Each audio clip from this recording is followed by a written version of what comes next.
Mesdames et messieurs, bonsoir.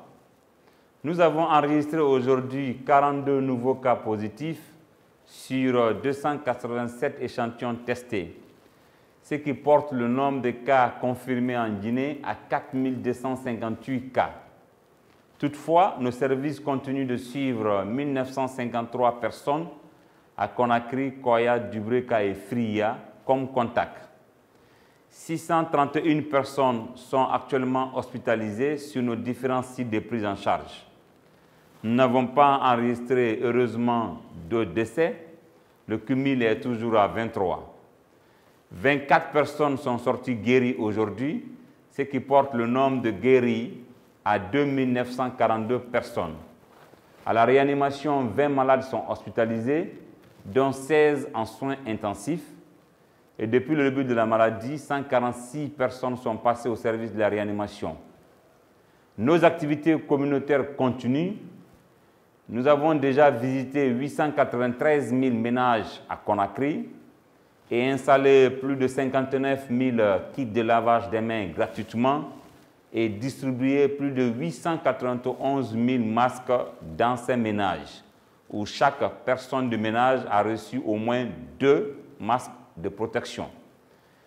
Mesdames et messieurs, nous allons vous parler ce soir du démarrage des activités de la stratégie de réponse communautaire dénommée Stop Covid en 60 jours.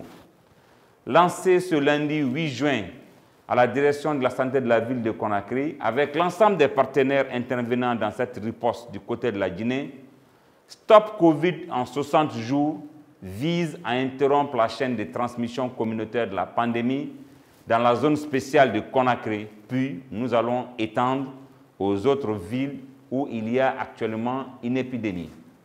Pour sa mise en œuvre effective, dans 20 quartiers considérés comme foyers de l'épidémie à Conakry, nous allons déployer dès demain des équipes du niveau central et communal dans ces différents quartiers. Les activités constitueront à dénombrer 3500 ménages.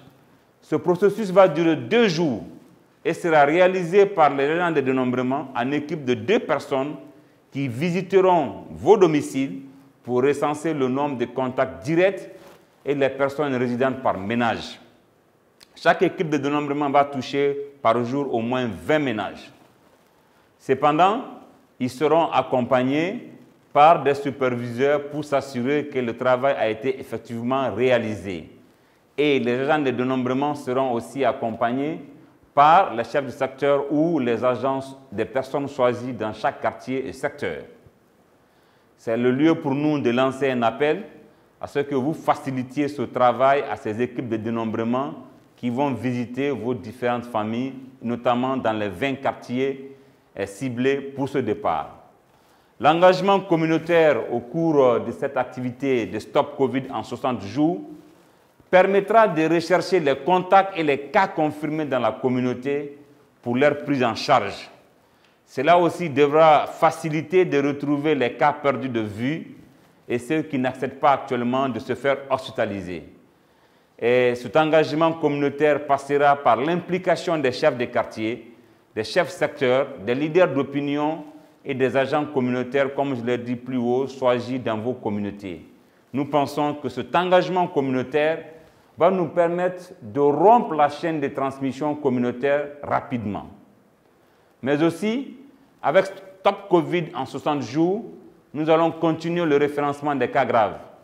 Les équipes, après ce dénombrement, et les cas graves qui seront retrouvés dans la communauté vont être référés vers les centres de prise en charge. Ces cas graves sont entre autres les personnes avec les comorbidités telles que le diabète, l'obésité et d'autres maladies chroniques.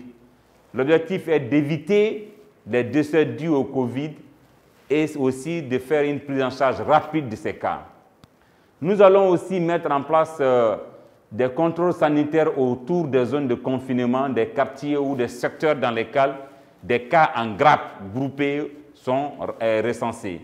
Ces points de contrôle sont simples, ils seront assurés par les agents de la protection civile. C'est pour s'assurer du confinement ou de l'isolement de ces familles, mais aussi du respect de la prise de température et de la visite pour éviter les regroupements afin de rompre la chaîne de transmission. Par ailleurs, nous rappelons qu'aujourd'hui encore, 10 cas positifs en direction de l'intérieur du pays ont été détectés au barrage filtrant de Kouria sur 112 personnes testées. Tous ces cas ont été transférés rapidement sur le site de prise en charge des Kenyans. Aussi, ces derniers jours, nous avons constaté que moins de cas positifs acceptent de se faire hospitaliser, bien que notre taux de guérison soit satisfaisant. Nous lançons un appel à toutes et à tous de bien vouloir accepter l'hospitalisation une fois confirmée. Cela augmente la chance de guérison et à brève échéance, tout va nous permettre de rompre la chaîne de transmission de la pandémie en Guinée. Mesdames et messieurs, nous ne cesserons jamais de rappeler les gestes simples, mais qui sont importants pour nous et pour tous ceux qui sont autour de nous. À savoir se laver correctement et systématiquement les mains à l'eau et au savon ou avec le gel hydroalcoolique, de porter correctement les masques comme je le fais maintenant, en couvrant le nez et la bouche en présence de toute autre personne, de respecter la distanciation sociale d'au moins d'1 mètre, mais surtout, limiter les déplacements non nécessaires vers l'intérieur du pays et éviter les regroupements à Conakry. Ensemble, engageons-nous pour stopper la Covid en Guinée.